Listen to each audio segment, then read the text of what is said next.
ऐतिहासिक जनादेश, अभूतपूर्व भरोसा और नेतृत्व पर अटूट विश्वास। बिहार की जनता ने इस चुनाव में यही संदेश सुनाया है।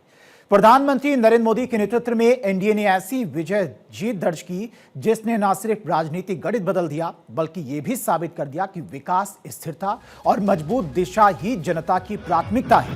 पूरे सूबे में मतदाताओं ने उत्साह और उम्मीद के साथ में मतदान किया और परिणाम ने यह साफ कर दिया कि मोदी फैक्टर एक बार फिर जीत की गारंटी साबित हुआ है। बिहार अब एक नए अध्याय की शुरुआत कर चुका है और शुरुआत ही विजयी ऊर्जाओं से भरी हुई है। कुल मिलाकर देखें तो मोदी और नीतीश की जोड़ी बिहार में अजय है। नीतीश कुमार एक ऐसा किरदार बनकर उभरे हैं जिनके सियासी किले को अगर अजय दुर्ग कहा जाए तो गलत नहीं होगा। फिर से एनडीए की सरकार चूंकि आई है, बिहार में एनडीए की लैंडस्लाइड विक्ट्री देखने को आज मिली। 10वीं बार मुख्यमंत्री बनने की दहलीज पर नीतीश कुमार खड़े हैं।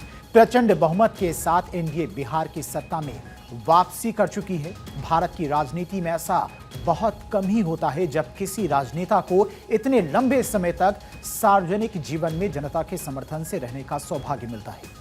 आखिर इस प्रचंड जीत में कौन कौन से वो फैक्टर थे जिन्होंने काम किया? सबसे पहले फैक्टर की बात करते हैं, वो है महिला फैक्टर। ये वो फैक्टर है जिस पर चर्चा वोटिंग से काफी पहले शुरू हो गई और वोटिंग के दिन जिस तरह से मतदाताओं की कतार पोलिंग बूथों पर दिखाई दी उसकी तस्वीर दिख रही है। एनडीए की जबरदस्त जीत हुई। महिला वोटर कितना अहम है इसको हम बताएंगे, लेकिन उससे पहले आपको आंकड़े दिखाते हैं कि किस तरह से बिहार चुनाव में महिला वोटर्स का दबदबा बढ़ चुका है। बिहार चुनाव में वुमेन पावर भी दिखाई दिया। चुनावी साल की अगर बात करें तो पुरुष मतदाता महिला मतदाताओं में काफी ज्यादा अंतर भी देखने को मिला। 62% के आसपास पुरुष मतदाता थे, वहीं 71% के आसपास महिला वोटर्स ने इस बार मतदान किया, यानी कि करीब करीब 8% का अंतर इसमें देखने को मिला।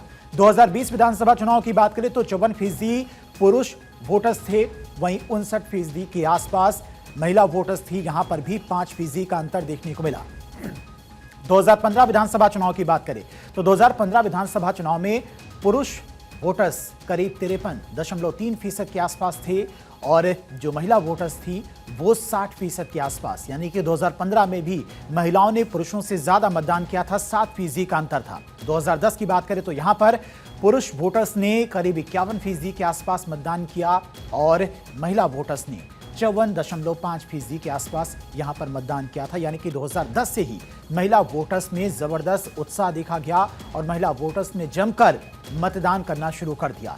पिछले 4 चुनाव के आंकड़े देखें तो महिला वोटर्स का इजाफा हो रहा है और इस बार महिलाओं ने एनडीए के पक्ष में जबरदस्त वोटिंग की। नारी शक्ति ने प्रधानमंत्री नरेंद्र मोदी जबरदस्त जीत दिलाकर आशीर्वाद दिया नारी शक्ति ने और महिलाओं के बलबूते एनडीए को इतनी प्रचंड जीत मिली है।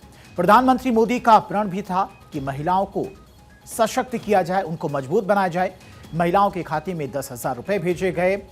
वहीं अगर बात की जाए योजना की तो कई योजनाएं चलाई गई महिलाओं के लिए जो कि निर्णायक फैक्टर बन गई। करीब 1.5 करोड़ महिलाओं के खाते में 10,000 रुपए गए और महिला वोटर्स ने एनडीए के पक्ष में जबरदस्त वोटिंग की। महिलाओं के पक्ष में स्कीम डिलीवरी का नीतीश कुमार का लंबा इतिहास रहा है और इसमें मुफ्त साइकिल की बात करें, शराबबंदी की बात करें या फिर छात्रवृत्ति की, पंचायत में 50% सीटों का आरक्षण, सरकारी नौकरी में 35% आरक्षण सबसे अहम फैक्टर साबित हुए। और इस बार नीतीश कुमार ने 10,000 नकदी देने का न सिर्फ वादा किया बल्कि इसे डिलीवर भी किया। इससे नीतीश कुमार ने महिलाओं के साथ में ट्रस्ट चेन को डेवलप किया और इसका नतीजा उन्हें महिलाओं के बम्पर वोटों के रूप में मिला। न केवल महिला फैक्टर काम किया बल्कि इसके अलावा और भी कई फैक्टर हैं जो इस जीत में जबरदस्त भूमिका उन्होंने निभाई है। आरजेडी पर भारी पड़ा जंगल राज का मुद्दा। लगातार प्रधानमंत्री मोदी अपनी रैलियों में जंगल राज का जिक्र करते रहे। पीएम मोदी समेत तमाम नेता चुनाव प्रचार के दौरान जंगल राज के मुद्दे को जोर शोर से उठा रहे थे और जंगल राज की तस्वीर आज भी बिहार के लोगों को याद है। जंगल राज सुनते ही आम मतदाता उस दौर को फिर से आने नहीं देना चाहते थे और इसी वजह से माना जा रहा है कि एनडीए को इतनी प्रचंड जीत मिली है।